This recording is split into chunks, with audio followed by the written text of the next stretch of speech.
Mirë se vini në Ditari në orës 9, vetëm pas pak minutash do të ndiqni. Studentët ju rikthehen protestave, pakti për universitetin ka rënë, thonë të rinjtë që ankohen për mosplotësimin e kërkesave, duke nisur nga tarifa e shkollimit. Nëse një vit më parë tarifat u përgjysmuan për të gjithë studentët, këtë vit akademik Ministria e Arsimit po vepron me vendimet e qeverisë së 2018-s.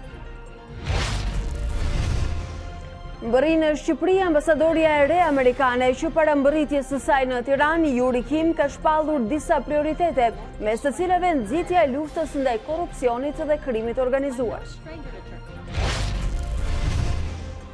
Majoranca rrëzoi dekretin e presidentit që ktheu për shqyrtim paketën ligjore për mediat elektronike. Paketa ka përfunduar në tryezën e Komisionit të Venecias, i cili pritet të jap opinionin e tij në mars të këtij viti. Mirëmëngjes zonja dhe zotri, ju përshëndes nga studio e Ditarit këtu në A2 CNN, ku pas pak minutash do të keni mundësi të merrni informacione të plota, biseda në studio dhe raportime për të gjitha zhvillimet e minutave dhe orëve të fundit si këto. Transparency International publikon raportin e përvitshëm mbi perceptimin e korrupsionit, ku Shqipëria renditet në vendin e 106. Vendi ynë ka pësuar rënje në krahasim me vitin e kaluar, çka nënkupton se ka përkeqësim në luftën kundër korrupsionit. 2020 nisi me zhgënjim edhe për Kuksin. Në Gjirokastër, luftëtari i ndali kryesuesit e kampionatit me barazim. Përfiton Tirana që mund mbyllisin dhe është vetëm një pikë larg vendit të parë. Ndahen çmimet letrare, ndryshe nga vitet e shkuara, krijimtaria e vitit 2018 u vlerësua me 6 çmime për kategori të ndryshme. Vepra më e mire 2018-s u vlerësua romani Gurët e vetmis nga Tom Kuka, çka e shpallën Keldemin, autorin e vitit.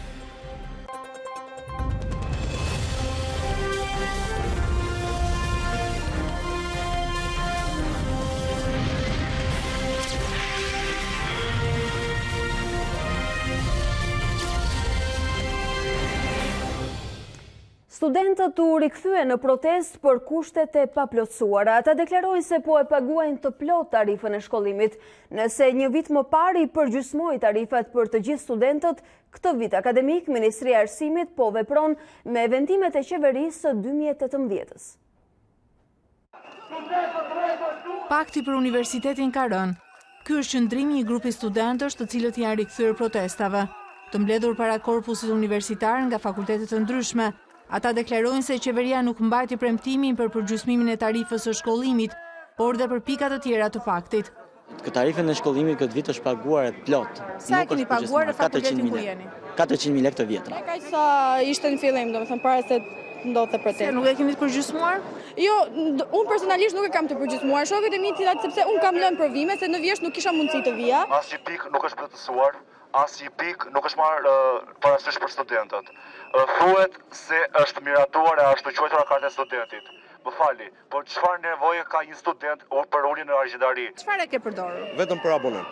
Sepse karta studentit ka një ulje tek linjat ajrore, Air Albania, që unë s'kam mundësi të paguaj një bilet udhëtimi, nuk kam ku shkoj jashtë. Çfarë doni të kishte kjo kartë? Kjo kartë studenti duhet ketë mensat publike, duhet ketë reduktim të konvikteve.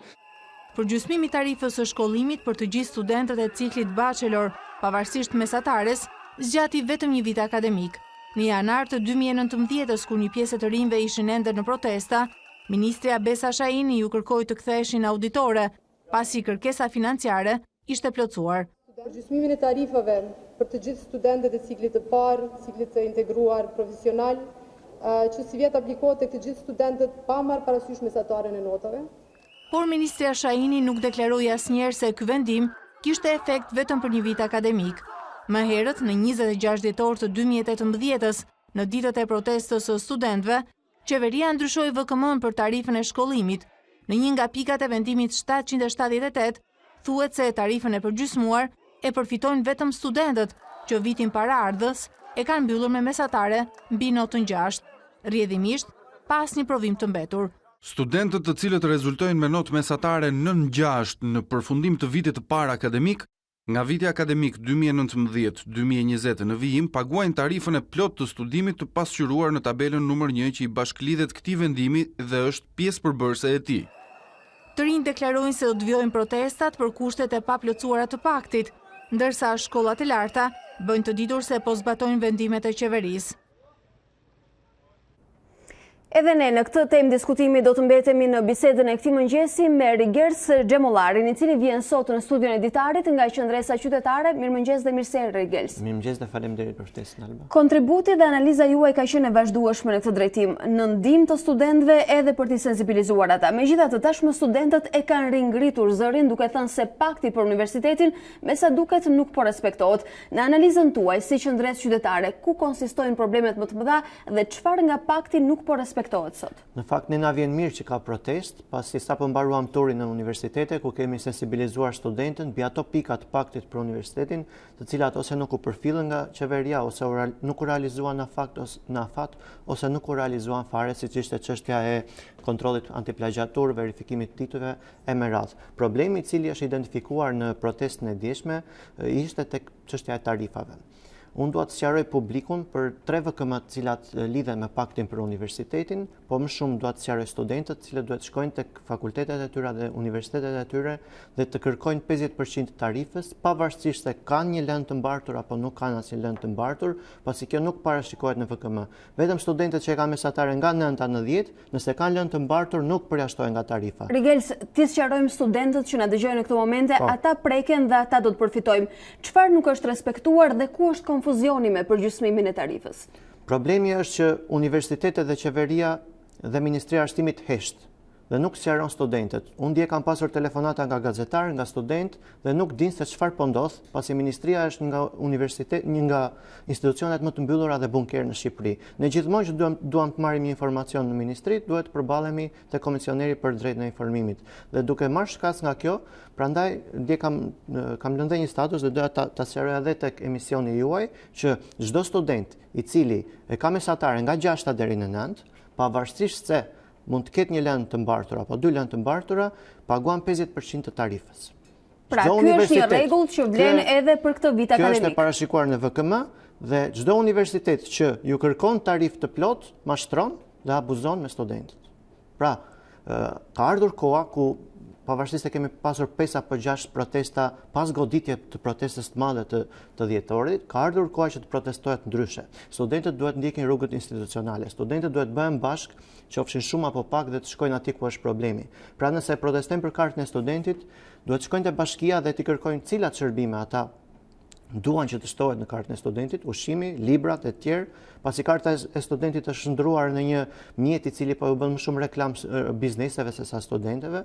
Unë jam regjistruar në aplikacionin e saj dhe më vijnë njoftime të cilat lidhen me beauty. Atëherë, meqense je pjesë e integruar e kartës së studentit, e cila ka qenë një nga kërkesat, madje edhe një nga premtimet e qeverisë dhe bashkisë për të cilat u bë shumë zhurmë. Çfarë ndodh me kartën e studentit sot dhe çfarë përfiton një student nga ajo? Atëherë, vetmja gjë nga e cila mund të përfitojë sot studenti dhe që mund t'i vlejë dhe është nevojë bazike është aboneja e transportit publik, e cila nga 16.000 të vjetra merret në 6.000 lekë të vjetra, ndërsa pjesa tjetër janë produkte apo shërbime të cilat nuk i vlejnë studentit, referuar edhe shembujve të rajonit apo atyre të Europës, pra për të marrë kartën e studentit se si funksionon dhe jashtë. Pra, le ta themi që u shërben vetëm për transportin publik. Çfarë me premtimet e tjera që janë gjithashtu pjesë e këtij pakti të madh? Sa i përket kartës, duhet kishte libra, duhet kishte kancelari, duhet kishte ushqim, duhet kishte ulje për çmimin e akomodimit studentëve në konvikte e tjera, gjëra të cilat nuk janë realizuar për shkak se ka munguar buxheti. Pra, Bashkia e Tiranë apo Ministria nuk ka buxhet për të ribursuar ato shërbime apo produkte që të tretët japin, fuqizojnë kartën. Por shfrytëzon rolin e saj si bashki dhe autoritetin që ka bërë bizneset që t'ju kërkoj ulje për shërbime për studentët. Por këto shërbime e para nuk lidhen me ato nevojat që kanë bazike studentët, siç e pohuan dhe vetë studentët, dhe dyta nuk është një marrëveshje fair, pasi nesër vjen një kryetar bashkie që s'u bën dot presion bizneseve dhe nuk do të ketë shërbimet e karta. Rgels, në qoftë se po e kuptoj drejt dhe jam e sakt, nga pakti për universitetin funksionon në mënyrë konfuze për gjysmimi i tarifës dhe pjesërisht karta e studentit, po me pjesën tjetër të pikave çfarë ndodh? Pakti për universitetin nuk ka qenë një pakt së pari dhe ka qenë një premtim i qeverisë për studentët, pasi studentët nuk ranë dakord për paktin kur ai doli në fillim dhe mendoj që dhe protestat tashmë vijnë për shkak se studentët janë penduar dhe janë zhgënjur qoftë nga qeveria, po qoftë nga vetja e tyre që nuk ishin të qëndrueshëm në protestë. Megjithatë, në kohën e arritjes së këtij pakti, sepse i tillu preferuat quaj, protestat u shuan. Edhe rinisën sot pothuaj pas një viti. Sigurisht, e vetmi gabim që bën studentët është që shkuan në shtëpi në momentin që doli pakti dhe 11 VKM-të e famshme, të cilat kur u realizuan në mënyrë jo efektive dhe nuk u përmbajtën afateve. Kemi një bibliotekë online e cila nuk klikohet nga askush, pasi nuk përmban materiale që lidhen me kurrikulat. Kemi një VKM e cila nuk është zbatuar për kontrollin antiplagjatur dhe për verifikimin e titujve. Kemi një sondazh kombëtar për studentët që u bë për të identifikuar problemin e korrupsionit në universitete, e cili nuk është bërë publik akoma dhe nuk ka asnjë efekt tek universitetet. Pra si të thuash, studentët kërkuan gjëra të tjera, qeveria bëri gjëra të tjera dhe rezultati është ky që studentët janë të pakënaqur. Pra, a mund të themi që studentët kanë pritur pothuajse një vit për të parë rezultate nga ky pakt edhe nga ndryshimet në këto VKM dhe sot ndihen të zhgënjur ose më saktë të mashtruar nga i ashtu quajturi pakt? Në fakt janë 11 VKM, janë 4 urdhra të kryeministrit dhe vetë studentët nuk kishin kapacitetet e duhura për të shqyrtuar dhe për të parë zbatimin për të dekoduar VKM-t dhe për të parashikuar zbatimin e tyre. Tani që erdhën efektet, tani reagojnë dhe studentët. Natyrisht, sepse ky është momenti që i prekin efektet në praktik. Rgels, ndonse dje kanë rinisur protestat, unë po ditën e djeshme pas dite kam marrë një ftesë nga qendresa qytetare, që të cilën sot në studio e përfaqësoni ju. Për çfarë bëhet fjalë? Inauguroni, promovoni idenë e një universiteti. Në fakt, ne problemin kryesor që shohim të arsimi është degradimi i tij për shkak të korrupsionit brenda universitetit, pasi korrupsioni në arsim na prodhon një shoqëri të korruptuar në mjeksi, shëndetësi, institucione, bashkie të tjerë. Dhe për shkak të kësaj, ne nuk kemi polici, nuk kemi prokurori, nuk mund t'i burgosim, por kemi një armë tjetër, një armë qytetare. Ne jemi qytetarë dhe mund t'i tallim të korruptuarit dhe të degraduarit. Në këtë mënyrë ju rrisim koston atyre në shoqëri dhe në këtë mënyrë ata nuk mund të krenohen shoqëri për shkak se janë të korruptuar. Dhe simbolikisht nesër do të ftojmë gjithë qytetarët dhe gjithë studentët të bëhen pjesë e aktivitetit ton në kreativ apo një proteste kreative, e cila do të ketë shumë surpriza dhe besoj që të tjera do t'i zbulojmë nesër. Pra nuk bëhet fjalë për një universitet mirëfilli, është një protestë nesër. Është një protestë nesër dhe kush qytetar do që të shënoj me gisht korruptuarit në universitet, por dhe në shoqëri të na bashkohet pasi do të kaloj me anën e të mirë. A mund t'japim detajet të tjera për ata që po na ndjekin dhe ndoshta duan t'ju mbështesin, t'ju suportojnë, ku bëhet? Protesta bëhet në pedonale pranë sheshit të teatrit kombëtar në orën 10:30 nesër. Është pikërisht dhe dita ndërkombëtare e edukimit dhe pikërisht këtë ditë ne kemi zgjedhur. Pra nuk e keni zgjedhur rastësisht as datën. Megjithatë, unë dua të pyes sepse ka pasur shpesh një konfuzion për grupet të cilat protestojnë. A ka grupe apo jeni student të pavarur, të lirë dhe qendresa qytetare është një lloj stimuli për organizim? Në fakt, ne si organizat kemi mbështetur të gjitha grupimet studentore, pavarësisht bindjeve që ata kishin apo pavarësisht synimit që ata kishin, pasi në vitin 2020 protestat duhet të jenë gjëja më normale që ndodh në Shqipëri, jo vetëm studentore, por të gjitha grupeve shoqërore, kështu që edhe nëse protestohet bashkë, kolektivisht, edhe nëse protestohet në grupe të ndara, nuk ka ndonjë problem. Problemi është që duhet protestuar për gjëra konkrete dhe jo gjëra abstrakte. Për shembull, nuk mund të protestohet për të rrëzuar ligjin, apo për të bërë gjëra shumë madhore për të rrëzuar sisteme. Protestohet për një shërbim që duhet shtuar te karta e studentit, protestohet për një tarifë të reduktuar, protestohet për ato menaxhimin financiar që bëhet në universitete që është skandalos.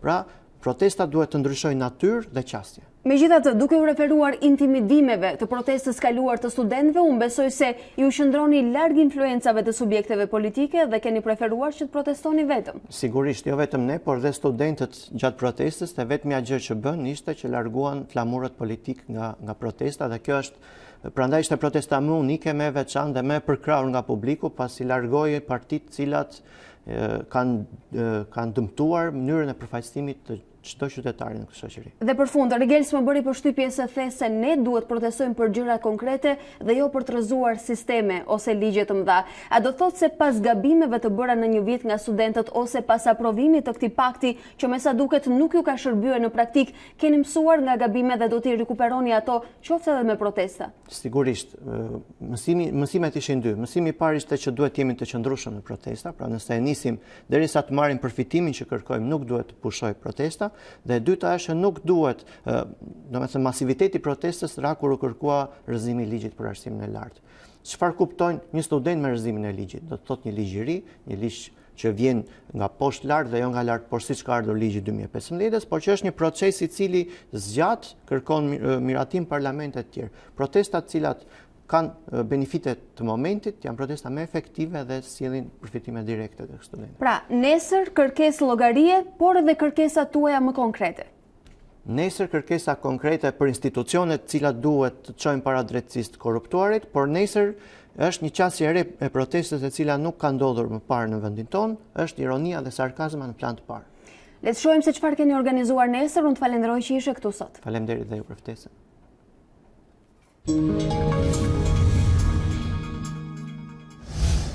Ndërkohë ne të nderuar shikuesi rikthehemi të tjera zhvillimeve. Transparency International publikoi të njëjtën indeksin e perceptimit të korrupsionit për vitin 2019. Në listën me 180 vende, Shqipëria renditet e 106, duke humbur ndjeshëm pozicion me 7 vende në krahasim me 2018-ën. Po ashtu edhe Kosova ka humbur 8 vende në krahasim me një vit më parë. Raporti përdor një shkallë nga 0 deri në 100, ku 0 tregon për një vend shumë të korruptuar, ndërsa 100 një vend pa korrupsion. Në krye të listës bashkë me Danimarkën qëndron Zelanda e Re e Finlanda, Singapori, Suedia dhe Zvicra, ndërsa ndër vendet me nivelin më të lartë të korrupsionit renditen Somalia, Sudani i Jugut dhe Siria, me vetëm 9, 12 dhe 13 pikë.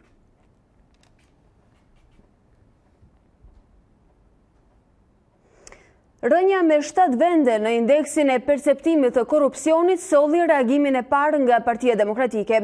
Jorida Tabaku tha se Shqipëria në qeverisjen e Edi Ramës nuk është vetëm një demokraci hibride, por Transparency International për vitin 2019 tregon se Shqipëria renditet e 106, duke pësuar rënje me 7 vende në raport me një vit më parë. Tabaku sjell në vëmendje se Shqipëria është vendi i fundit në rajon dhe njësoj siç pohon Departamenti Amerikan i Shtetit, vendi më i korruptuar në këtë pjesë të planetit. Problemet me politikanë të korruptuar, mungesa e demokracisë institucionale, vendimarrja e munguar e qytetarëve apo dhe trajtesat preferenciale janë element që kanë ndikuar në vlerësimin negativ, deklaroi Tabaku. Një ndër treguesit për qeverisje të korruptuar sipas saj është cilësimi i Shqipërisë si vendi ku 1 në 3 tendera i jepen në mënyrë abuzive. Juri Kim, ambasadorja e re e SBA-s, tashmë ka mbërritur mesditën e së mërkurës në Tiranë. Ajo do të nisë zyrtarisht të entën sot mandatin e saj 3 vjeçar. Më herët diplomatia amerikane mundi të marrë vot besimin e Senatit Amerikan, fat të cilin nuk e pati e nominuara tjetër e Donald Trump, Ann Kathleen Cavalec. Kim do të pasojë në detyrën e krye diplomatës së Washingtonit në vendin tonë ambasadorin Donald Lu. Më herët ajo ka punuar në Departamentin e Shtetit si drejtore e zyrës së çështjeve të Europës Jugore, ndërsa njihet për një karrierë të gjatë diplomatike. Por cilat janë prioritetet që Juri Kim ka shpallur ndërsa priste miratimin e kandidaturës së saj? I kthejmë në vëmendje. Do të vazhdoj të promovoj zhvillimin demokratik të Shqipërisë. Në terma të menjëhershëm mund do të shtyj drejtuesit e Shqipërisë për të zgjidhur ngërçin aktual politik në një mënyrë që përforcon kërkesën e pranimit të Shqipërisë në Bashkimin Evropian.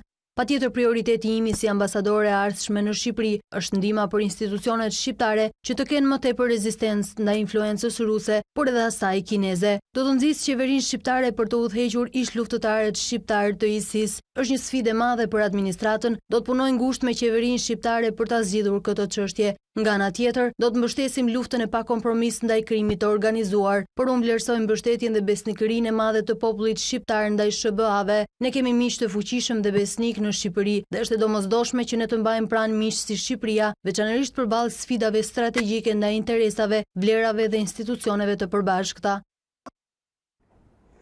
Shtetet e Bashkuara të Amerikës kanë vënë theksin tek reforma në drejtësi dhe ngritja e institucioneve të reja, ndërsa fokusi tani është asistenca financiare dhe profesionale për ngritjen e bërthamës së prokurorisë së posaçme dhe byros kombëtare të hetimit. Ndërkohë 7 kandidat kanë shfaqur interes për drejtimin e saj, mes tyre drejtues të lartë në policinë e shtetit. Zbardhen disa prej emrave që kanë aplikuar për drejtues të byros kombëtare të hetimit. Burime zyrtare pranë strukturës së posaçme kundër korrupsionit e krimit organizuar konfirmuan se deri më tani kanë shfaqur interes për të drejtuar të ashtuquajturën FBI shqiptare, emra të rëndësishëm të policisë. Në total janë 7 persona që kanë shfaqur interes, ndërsa vetëm 4 prej tyre kanë dorëzuar dokumentacionin e plot, i cili po shqyrtohet nga komisioni. Një prej kandidatëve në këtë garë është Gledis Nano, drejtori njësisë antiterrorit. Në garë për kreun e BKH-s është dhe Artan Shkëmbi, drejtuesi Task Forces. Interes për të qenë pjesë e BKH-s kanë shfaqur dhe shqiptar që kanë punuar më herët në poste të larta drejtuese, por që aktualisht jetojnë në Shtetet e Bashkuara të Amerikës. Një prej tyre është Fatos Dervishi, i cili në fillim të viteve 90 ka qenë zëvendës prokuror i përgjithshëm. Një prej kritereve kryesore për drejtuesin e BKH-s, krahas eksperiencës, janë edhe aftësitë e mira fizike. Si afati i fundit për të aplikuar për drejtuesin e BKH-s, është caktuar data 30 janar. Paketa anti-shpifje përfundoi në Venecia, por jo si kërkesë e institucioneve shqiptare. Është Këshilli i Evropës që ka kërkuar opinionin e ekspertëve pasi disa prej rekomandimeve të veta u injoruan nga mazhoranca në Shqipëri. Ndërkohë socialistët rrëzuan dekretin e presidentit Meta që kërkonte rishikimin e një prej drafteve. Paketa anti-shpifje shkon në Venecia këtë herë jo si kërkesë e institucioneve shqiptare. A2 CNN mësoi se ka qenë vetë Asambleja Parlamentare e Këshillit të Evropës, pjesës së cilit është edhe vetë Komisioni i Venecias, që ka kërkuar mendimin e ekspertëve. Këshilli i Evropës i kishte dërguar autoriteteve shqiptare disa amendime për këtë paketë, por që nuk u morën parasysh nga mazhoranca gjatë diskutimit në parlament. Nisur dhe nga shqetësimet që kishte marrë, si dhe nga shoqatat e medias, ashtu edhe opozita, Asambleja Parlamentare e Këshillit të Evropës nuk ka pritur më autoritetet shqiptare, por i është drejtuar vetë Venecias. Kërkesa pritet të shurtohet në sesionin e marsit, por mazhoranca nuk priti për një opinion. Në Komisionin e Veprimtarive Prodhuese, të majtët rrëzuan dekretin e presidentit për akepin. Relatori Arben Pëllumbi tha se mungojnë argumentet.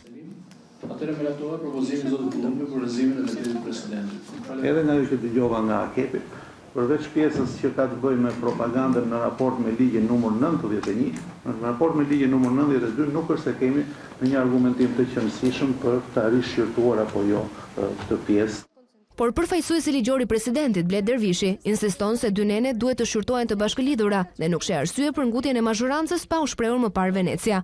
Kur ligji tjetër i medias i është dërguar Komisionit të Venecias për marrjen e një opinioni pas kthimit që i bëri presidentit dhe vlerësimit që ndoshta ka bërë ky komisioni i medias këtu.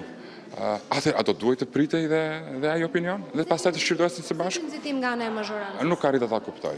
Hapi radhës që do të vi nga presidenca? Hapi radhës, le të shikojmë si do të ecë shqyrtimi i ligjit tjetër dhe bashkërisht me këto të dyja, nëse do qëndrojnë kështu siç janë, gjykatën kushtetuese. Në kohën kur presidenca thotë se nëse ligji nuk ndryshon do ta dërgojnë në gjykatën kushtetuese, burime nga mazhoranca thon për A2 CNN se janë të gatshëm të bëjnë amendime, nëse ato vinë si sugjerime nga Komisioni i Venecias. Por mazhoranca në këtë rast nuk do të pres mendimin e Komisionit të Venecias për paketën antishpifje. Kryetari i grupit parlamentar socialist Auland Balla tha se dekreti i presidentit do të rrëzohet edhe në seancë. Ilir Meta mbron një status quo ku shpifja ndaj personit ka triumfuar gjerësisht, thot Balla, sipas së cilit çdo lëvizje është e dakorsuar me OSBE-n dhe Këshillin e Evropës, duke synuar mbrojtjen e fjalës së lirë. OSBE pret që rekomandimet e tyre të reflektohen në aktet nënligjore që do zbatojnë ligjet, ndërsa Këshilli i Evropës sapo i është drejtuar Komisionit të Venecias për ekspertizë finale. Kryetari i Partisë Republikane, Fatmir Mediu, kërkon të mos përjashtohet nga vendimarrja për reformën zgjedhore. Në një intervistë për A2 CNN, Mediu thekson nevojën që Këshilli Politik i ngritur për këtë reformë të mos jetë formal, po të jetë rol aktiv duke mos e lënë reformën zgjedhore në duart e 4 njerëzve. Opozita sipas tij duhet të dakordohet fillimisht mes vete e më pas të negociojë me mazhorancën. Mbledhja e parë e Këshillit Politik nuk ishte lënë një shije të mirë tek Fatmir Mediu. Rezervat mbi marrëdhëniet me aleatin e Mathi tregon A2 CNN kur nënvizon se reforma zgjedhore duhet të jetë gjithëpërfshirëse dhe të mos mbetet në dëshirën e pak personave. I kam kërkuar aktorëve kryesorë që do të thonë ky këshill të ketë funksionin që duhet në bazë të marrëveshjes që është realizuar dhe besoj që duhet ta ketë një funksion të tillë, sepse produkti nuk është thjesht teknik, produkti është një marrëdhënie dhe politike. Dhe sa më tepër pjesëmarrje të ketë në këtë vendimarrje, aq më mirë është, sepse do të thotë një përfshirje. Kur ne tentojmë dhe synojmë që të kemi aktor nga shoqëria e tjerë të involvuar në proces, besoj që një involvim i një masë më të madhe partish politike në gjykimin e çështjeve padyshim që është i rëndësishëm.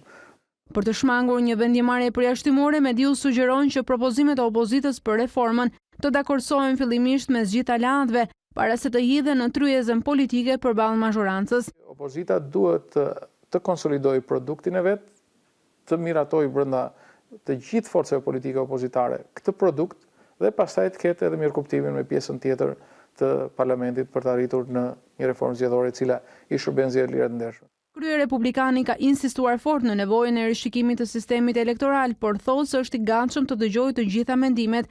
Sipas tij, funksionaliteti i parlamentit nuk duhet harruar. Opozita të konkludoi në disa qëndrime të vetat.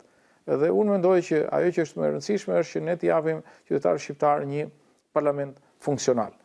Dhe nëse duhet të heqim dorë për të parë probleme dhe kundërshti kudo.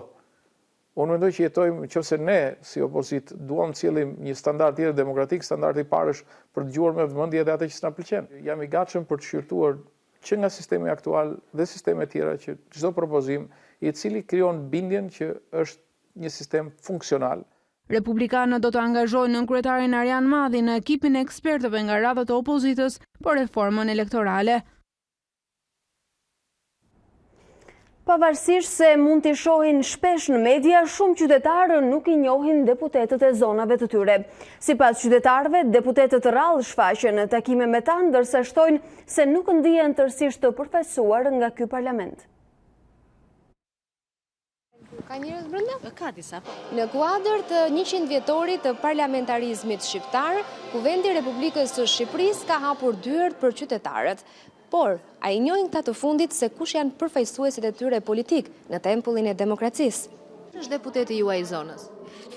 Këtë më ka vetë të matë. Deputeti e qenë Artadade. Ka qenë. Tani nuk e di.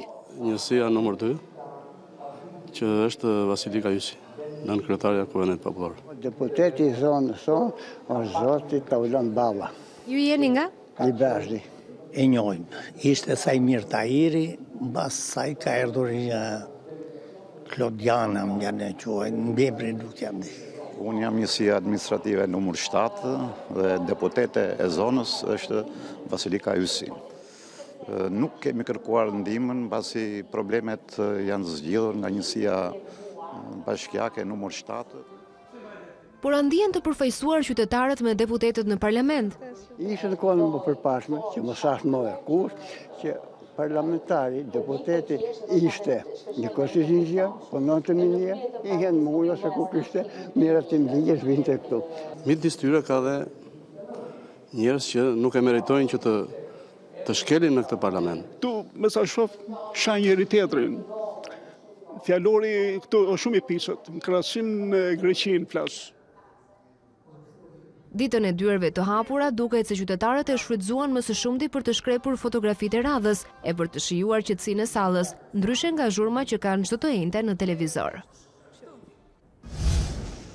Duket se këtë vit nuk ka pritshmëri pozitive për të ardhurat në buxhet. Në 2020 ato mund të jenë $200 milion, më pak se plani, sipas vlerësimit të ekspertit të ekonomisë Selami Xhepa. Krahas ngadalësimit që ka ekonomia, sipas tij, arktimet do të vijnë në rrezik edhe nga pasojat e tërmetit. Gropa në buxhet pritet të thellohet më tej gjatë vitit 2020. Për ekspertin e ekonomisë Selami Xhepa, qasja e gabuar e tatimeve si dhe nisma e fundit e qeverisë për heqjen e TVSH-s për lëndët e para që do të përdoren për rindërtimin, do të japi një goditje të fortë në uljen e nivelit të arkëtimeve. Ndryshimet fiskale që janë bërë, në fakt do t'i kontribuojnë negativisht arktimeve, rritjes së arktimeve, për arsye se përjashtimet nga tatimi vlerështuar për materiale që mund të përdoren për programin e rindërtimit nuk bën gjë tjetër veç se do të krijojnë edhe më shumë të çara në sistemin ton tatimor, shkak të intensitetit të ngjarjeve në fundin e vitit kaluar. Do të bëjnë që të kemi një mosrealizim që do të jetë në gjykimin tim i konsiderueshëm, ndoshta mund të jetë edhe i rendit të rreth 200 milion dollarëve që do të ngelen të paralizuara nga arktimet. Xhepa është skeptik mbi nismën e fundit të administratës tatimore për vendosjen e sistemit të gjurmimit për inspektorët, ndryshim sipas të cilit nuk do të ketë efekt në luftën ndaj evazionit. Ndoshta thjesht ndjek individin, por nuk ndjek atë që kërkohet për të realizuar. Nëse ka nevojë për të bërë një investim të rëndësishëm këtë vit është programi i fiskalizimit dhe çdo lloj investimi që i shërben realizimit të plotë të programit të fiskalizimit mua do më duke me shumë interes. Ndërsa përhapja e përpjekja apo le të themi kanalizimi i fondeve në ato projekte të cilat nuk i shërben këtij qëllimi madhor, mua më duket më shumë një lloj shpërdorimi. Gjatë vitit të kaluar të ardhurat totale në buxhet rezultuan 115 milion euro më pak se plani, ku ndikimin më të madh edhe atatimi mbi vlerën në shtuar.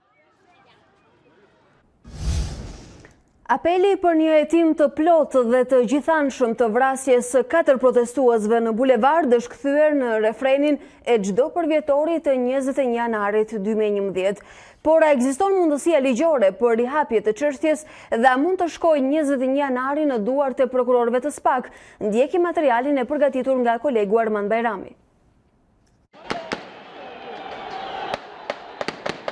Kur kanë kaluar 9 vite nga vrasja e 4 protestuesve në bulevard, drejtësia në vend ende nuk ka emrat e autorëve të vrasjes së Alex Nikës dhe Hekur Andedës. Por përtej pritshmërive të publikut dhe premtimeve politike, a është e mundur ligjërisht të rihapet hetimi për dosjen 21 janari? Përcakton ligja rastet e rishikimit edhe çështja e 21 janarit në rast se do të gjendet një provë e re e cila nuk ka kaluar, nuk është nënshtruar shqyrtimi dyqësor, mund të rihapet pa asnjë problem. Që të rishikohet ky vendim duhet ketë një provë të re. Po ama është tjetra që vendimi nuk mund të rishikohet për të rënduar pozitat e dënuarve apo për të shndruar në fajtor persona që janë deklaruar të pafajshëm.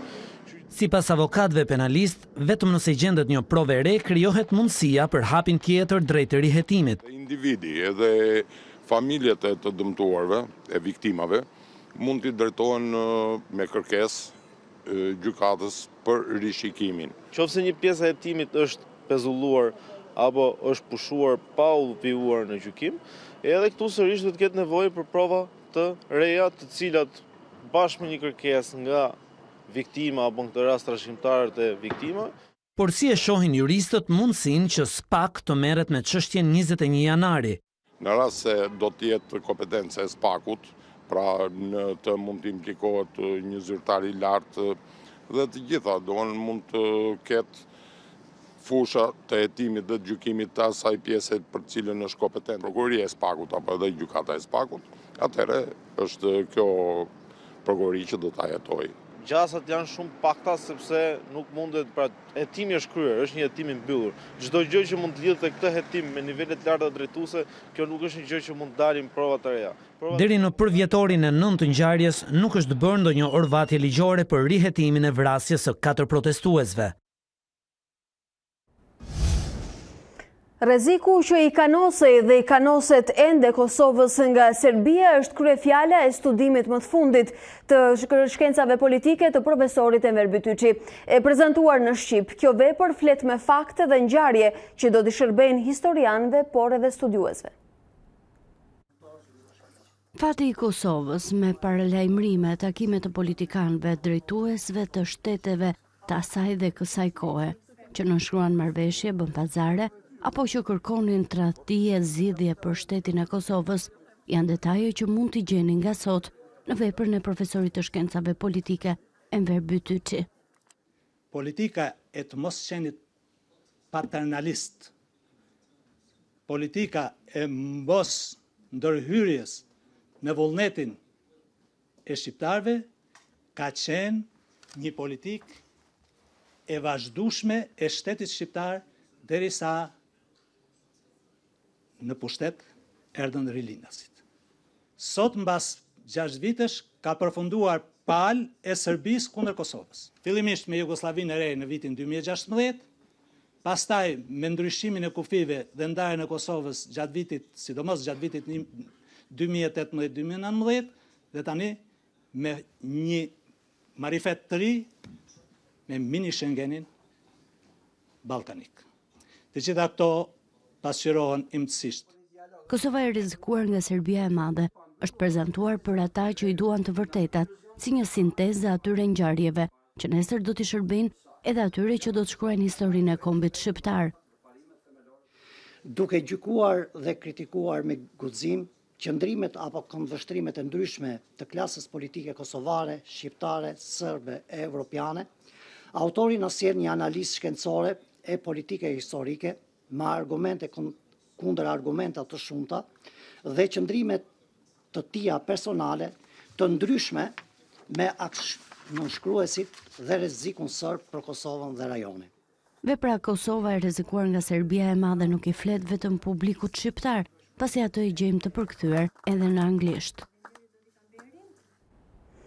Heqja e taksave nuk është diskutuar në asnjë rast si kusht për marrëveshjen e fluturimeve të drejtpërdrejta mes Prishtinës dhe Beogradit. Kështu shpreh ministri kosovar në detyrë për infrastrukturën dhe transportin pa lekaj. Sipas tij, shumë shpejt do të hapet një korridor edhe me Shqipërinë. Marrëveshja për rikthimin e fluturimeve të drejtpërdrejta Prishtinë-Beograd po konsiderohet një hap pozitiv për normalizimin e marrëdhënieve mes dy vendeve. Drejtues të institucioneve në vend thonë se kompania Lufthansa do të çelë korridorin e ri ajror, por detajet e tjera lidhur me marrëveshjen nuk janë të qarta.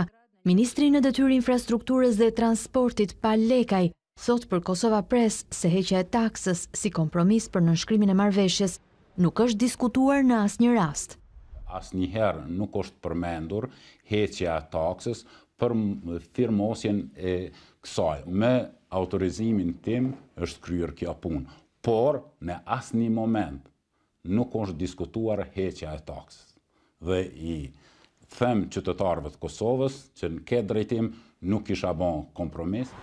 Leka i tha se shumë shpejt do të vendosen fluturime edhe me Shqipërinë. Por mund të them që ne po insistojmë që ne të marrëmi përgjegjësinë edhe për hapësirën e ulët ajrore, që është përgjegjësi e NATO-s, ne jemi duke komunikuar se kur do të ndodh, do të informohemi shumë shpejt.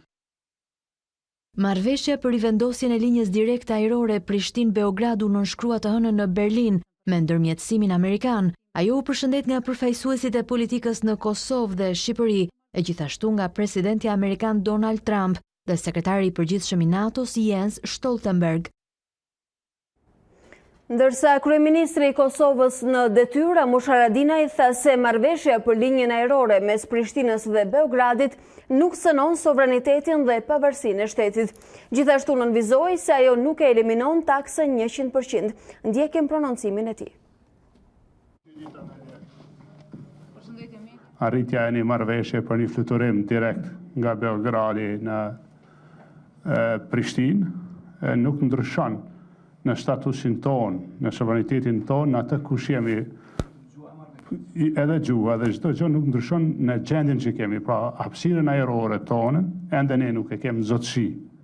Pra se ka Kosova, e ka NATO, edhe në momentin e arritjes marrëveshjes me NATO-n, ajo kalon te ne, po ende s'ka arrit ajo ditë, për shkaqe të sigurisë, dhe na jemi më të sigurt që e mban NATO-n këtë kohë, për shumë. Nënkryetaria e Lidhjes Demokratike të Kosovës, Vjosa Osmani, shprehet optimiste për arritjen e marrëveshjes për bashkëqeverisje me vetëvendosjen.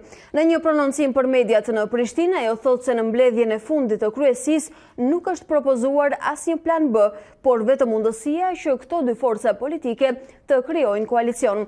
Të martën, vetë kryetari i LDK-s Isa Mustafa i dha afat vetëvendosjes deri në fundjavë që të kthejnë përgjigje nëse pranojnë ose jo ofertën e tyre për bashkëqeverisje, por deri më tani nuk ka pasur asnjë reagim nga partia që drejtohet nga Albin Kurti. Të hënën, kreu i lëvizjes vetëvendosje u dekretua nga presidenti Thaçi për të formuar qeverinë e re, ndërsa ky afat skadon pas 15 ditësh.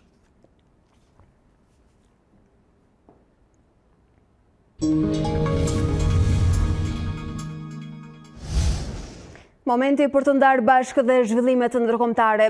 Princi i kurorës saudite Mohammed bin Salman dyshohet se ndërhyri për të marrë të dhënat e telefonit të miliarderit amerikan Jeff Bezos. Riadi nuk e pranon këtë akusë, ndërsa OKB-ja kërkon një hetim të detajuar. Kombet e Bashkuara kërkuan një hetim të menjëhershëm ndaj princit të kurorës së Arabisë Saudite Mohammed bin Salman. Ky i fundit dyshohet se hakoi telefonin e themeluesit të Amazon Jeff Bezos. Ekspertët për të drejtat e njeriut theksojnë se princi duhet të hetohet vazhdimisht pasi shënjestron kundërshtarët e tij. Një mesazh nga numri i telefonit i përdorur nga Mohammed bin Salman është përfshirë në shkeljen e privatësisë së të dhënave të Bezos. Autoritetet e Arabisë Saudite kanë mohuar akuzat dhe konsiderojnë një histori absurde. Megjithatë, sipas një investigimi të medias britanike The Guardian, Mohammed bin Salman dhe Jeff Bezos kanë shkëmbyer disa mesazhe në aplikacionin WhatsApp.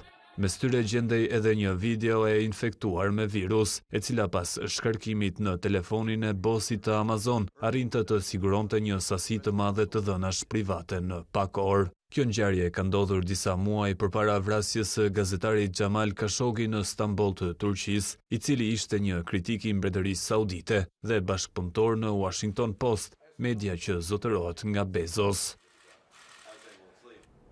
Shkojnë në 9 viktimat e virusit kinez, ndërsa 440 persona konfirmohen të infektuar. Autoritetet paralajmërojnë se situata është kritike dhe se virusi mund të pësojë mutacion duke u përhapur më shpejt. Autoritetet kineze këshillojnë qytetarët të mos udhëtojnë më nga dhe për në Wuhan, epiqendra e epidemisë së virusit të ri që deri më tani ka shkaktuar 9 viktima. Ata që jetojnë në qytetin me 8.9 milion banor janë udhëzuar gjithashtu të shmangin turmat me njerëz dhe të minimizojnë grumbullimet publike. Virusi i ri është përhapur nga Wuhani në disa rajone të tjera kineze, ashtu si në SBA, Tajland dhe Korenë e Jugut. Deri më tani janë 440 raste të konfirmuara. Autoritetet paralajmërojnë se virusi mund të pësojë mutacion, duke u bërë edhe më i rrezikshëm. Ka pasur transmetim nga njeriu te njeriu dhe infektim të stafit mjekësor. Virusi është përhapur në zona të tjera dhe mënyra kryesore e transmetimit është përmes traktit të frymarrjes. Virusi ka potencialin për të pësuar mutacion. Autoritetet pranuan gjithashtu se vendi është aktualisht në fazën më kritike të parandalimit dhe kontrollit, dhe se do të ndërmarrin masa që përdoren zakonisht për epidemi të tilla si mushtaja apo kolera. Kjo nënkupton se autoritetet e shëndetësisë do të kenë fuqinë për të izoluar zonat e prekura dhe për të vendosur pacientët në karantinë.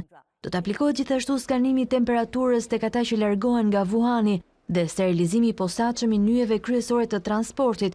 Virusi i njohur si 2019 NCoV vlerësohet të jetë një lloj i ri i koronavirusit që nuk është identifikuar më parë tek njerëzit. Me simptomave të infeksionit përfshihen vështirësi në frymarrje, temperaturë dhe koll. Ekziston frika se përhapja e tij mund të përshpejtohet, ndërsa miliona kinezë lëvizin brenda dhe jashtë vendit me rastin e vitit të ri kinez. Nisi të martën mes tensionesh të ashpra procesi i tretë gjyqësor për shkarkimin e një presidenti në historinë amerikane. Pas 13 orësh debat, Senati aprovoi rregullat bazë të gjyqit, ndërsa u bllokuan përpjekjet e demokratëve për paraqitjen e provave të reja. On behalf of all of us, we want to thank you for your patience. Senati Amerikan aprovoi rregullat bazë për procesin gjyqësor për shkarkimin e presidentit amerikan Donald Trump.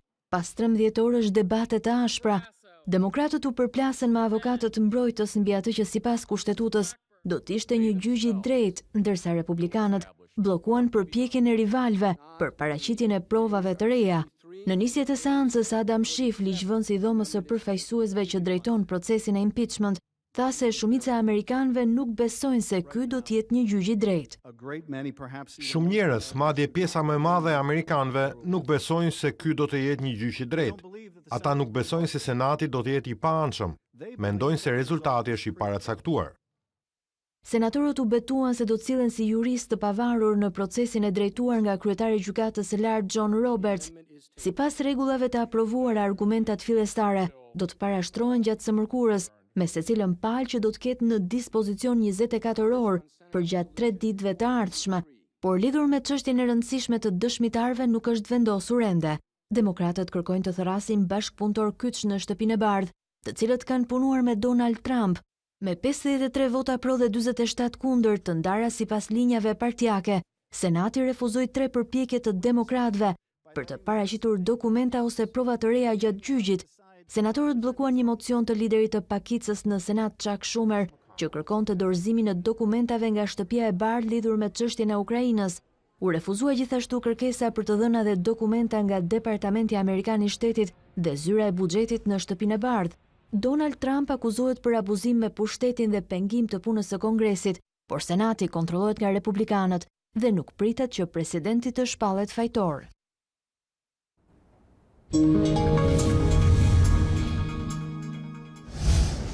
Janë ndarë dhe çmimet letrare në 6 gjini. Ndryshe nga vitet e shkuara, krijimtaria e vitit 2018 është vlerësuar me 5 çmime për kategori të ndryshme.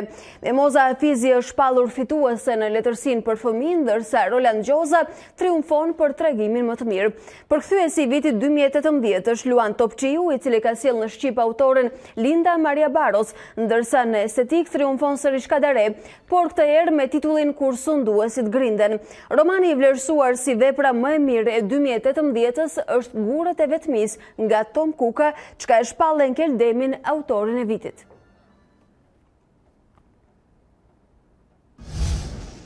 Hapësira rezervuar për të rejat nga sporti, viti 2020 ka nisur me zhgënjimin e 2 prej pretendentëve për kategorinë superiore.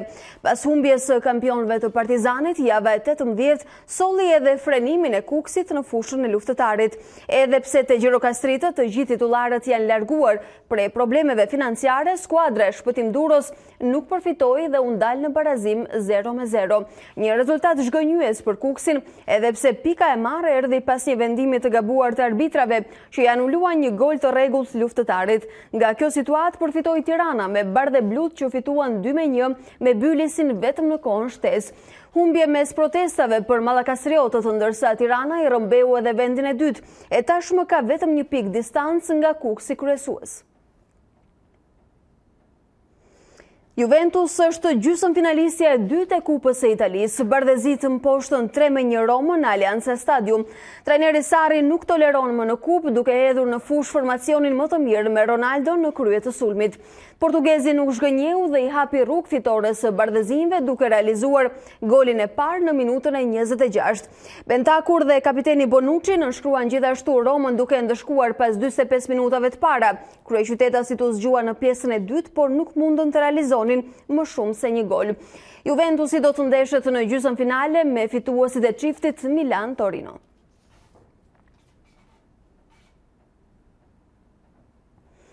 Barcelona i ka bërë të vuajnë tifozët e saj në ndeshjen e vlefshme për Kupën e Mbretit. Deri në minutën e 72, Barça ishte eliminuar pasi skuadra nga kategoria e tretë, Ibiza, ishte duke u thequr 1-0. Edhe pse pa Lionel Messi sërish në formacionin e Barcelonës, nuk mungonin emrat e mëdhenj dhe një prej tyre ishte ai që e nxorri skuadrën nga vështirësia. Francezi Antoine Griezmann realizoi golin e barazimit në minutën e 72, ndërsa shënoi po vetë edhe atë të fitores dhe të kualifikimit në raundin e ardhshëm të Kupës së Mbretit. Vetëm në sekondat e fundit të kësaj shtese, Real Madrid kaloi më tej gjithashtu pas fitores 3-1 ndaj modezëve të Uniosas. Java ka kaluar kryesisht me diell edhe pse e ftohtë, por si do t'jenë orët e tjera ndërkohë që po afron edhe fundjava, na e thot Tanja Porja. Mirëmëngjes Alba, mirëmëngjes shikues të dy CNN. Në fakt dita e sotme do të vijojë kthjellët, do kemi shfaqje të vranësirave, por do të jenë kalimtare këto në pjesën e dytë të ditës së sotme. Edhe nesër dhe të shtunën kemi kryesisht kthjellimin në territor. Vranësira do jenë të shpeshta dhe më të dukshme gjatë së shtunës në veri, ku do të kemi edhe rreshje të pakta në veri perëndim dhe veri të territorit. Dita e diel shton vranësirat në të gjithë territorin shqiptar. Pritet në pjesën e dytë së dielës prezenca e rreshjeve theksoj të shiut, po ashtu dita e hënë do të sjellë rreshje disi më të konsiderueshme. Kryesisht do të jenë shira në territor, pasi sot ka një rritje të temperaturave. Rritja do të vijojë lehtë graduale edhe për ditën në vijim, duke përfshirë fundjavën, por edhe ditën e hënë, e cila do të bëjë që rreshjet të jenë kryesisht shira në pjesë më të madhe të territorit, ndërkohë rreshjet dëbori do të kemi në zonat e thella malore, në veri dhe në zonat lindore, por reshje të pakta dëbore priten, kryesisht reshje do të jenë shiu dhe më të konsiderueshme pritet të jenë gjatë ditës së hënë dhe kryesisht në zonat jugore dhe qendrore. Ky është informacioni i motit, jo vetëm për sot, po duke përfshirë dhe fundjavën dhe megjithëse nuk kemi patur reshje, presim reshje në fundjavë, prandaj bëmë edhe një panoramë të përgjithshme deri ditën e hënë, Alba. Tanja Porja, ne të falenderojmë që ishe edhe këtë mëngjes me ne. Ndërkohë ne të nderuar shikues kemi mbërritur në fund, unë ju falenderoj që na ndoqët, bashkë ritakohemi sërish në 13 deri atëherë, vazhdoni dhe ndiqni informacionin në A2 CNN.